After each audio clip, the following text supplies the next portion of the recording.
Uri haraya wa ya kwira no nyumba ta iria ingi indi ni nyumba ya mwanya yahuthikire kiambiriini kia utongoria wa president wa mbere Mzee Jomo Kenyatta uria erikanaga atunganaga na atongoria kuma mabũrũri-inĩ ma nanja na kuria arairie ciana ciake kwa ihinda iraya. It was here that Kenyatta held his first international press conference.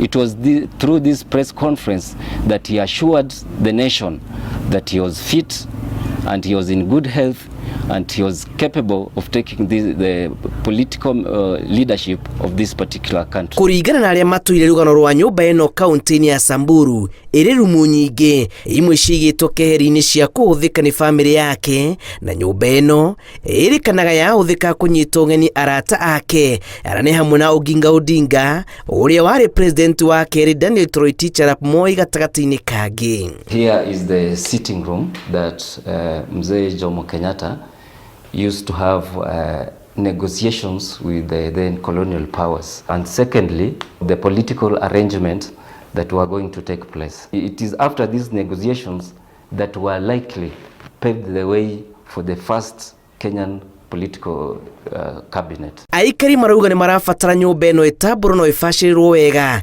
niguo kuheanaga rwano kuri njiarwa oro hamwe na kumitwo kiguciririo kia agendi mwena uyu. Serikali kuu na serikali ya kaunti waboreshe hapa kwa kuweka cultural center.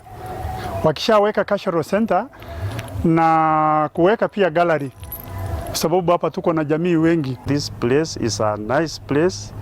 It's a place where we can learn a lot how we achieved our independence. So sisi kama wazazi tunafaa kuleta watoto wakuje wajue. Itura riri riacabithirio ngatheti-ini ya bũrũri ya mwaka wa 1977 na rigituo gatagati ka matura maria maturagia rugano rwa bũrũri.